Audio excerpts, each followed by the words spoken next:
So we move on to Ruth. Now, Ruth is the shortest book we've read yet in our reading together, and the plan we have actually has you read it just in one sitting, or at least in one day. And so there's some benefit in that. You see the beginning and the end of the story. So Ruth is called Ruth, of course, but really is about a woman named Naomi.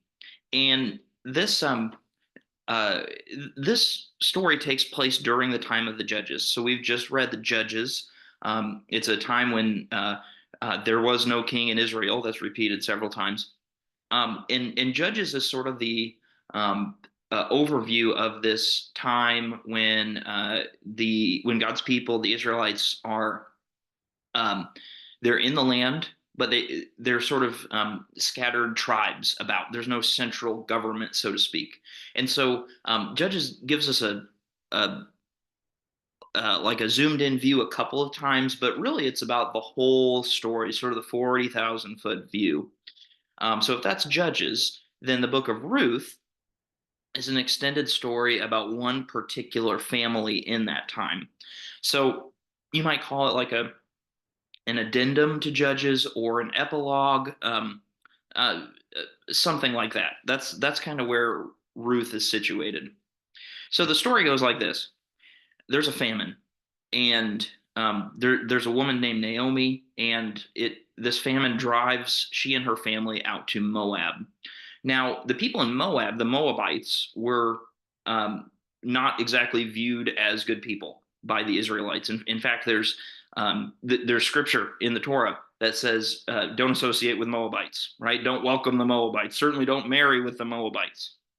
But the famine drove them out to Moab, and Naomi's sons marry Moabite women, and so they're out in Moab, and Naomi's husband and both of her sons die. And so now she's a widow. She has nobody else in her life.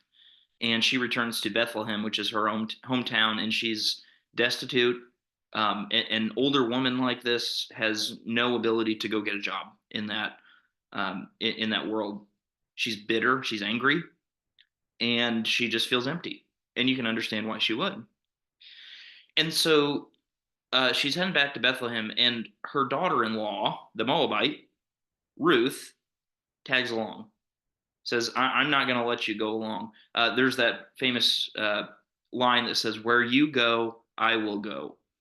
And sometimes we think of that as kind of we associate that directly with God, but actually it's Ruth and Naomi. Where you go, I will go.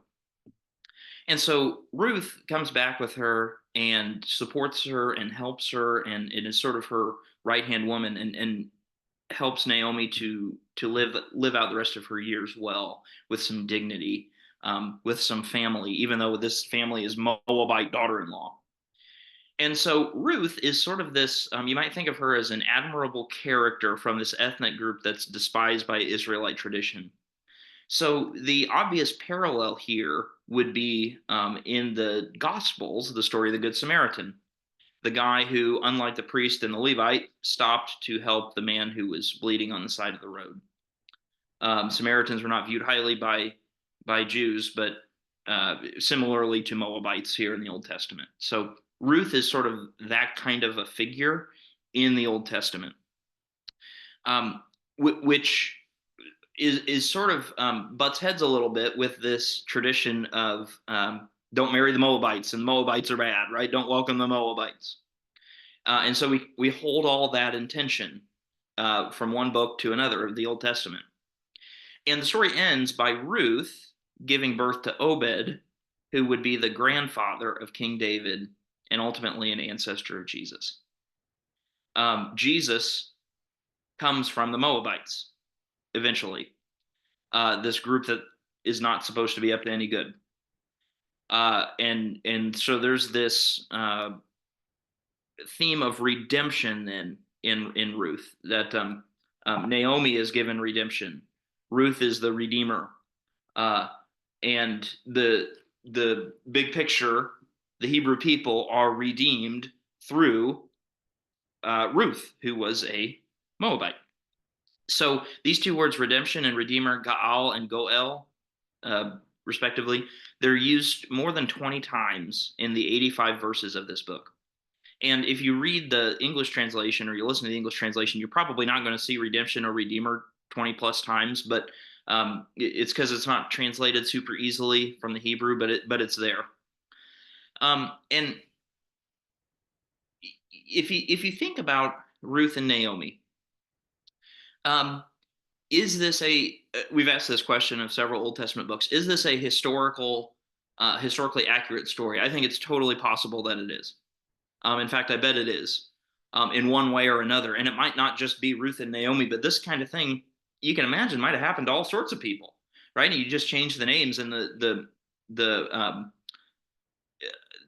story is the same. And of course, Ruth and Naomi are a little bit different because you bring in Obed is the grandfather of David, who's ultimately the ancestor of Jesus. But you can understand how this sort of thing would happen. You can understand how somebody would read this and say, "Oh yeah, that kind of thing happened in my life." But beyond that, there's also an element of parable to this. There's sort of a moral to the story. We ought to be like Ruth. We ought to be supportive and welcoming and helpful. But we are most likely like Naomi, who's in need of redemption, who is in need of Gaal redemption. We are prone to these feelings of bitterness and emptiness and hopelessness, and they are turned around. We are redeemed. And we're not redeemed because of this exemplary behavior, not because we earned it, but simply redeemed by the unmerited love of someone unexpected. And if you're a Jewish person, you see that uh, as, or excuse me, if you're a Christian person, you see that ultimately as almost a bit of a parallel to Jesus, right? You can see Jesus here, the story of Jesus, the sort of the tenor of the Jesus story, even here in the Old Testament. Happy reading.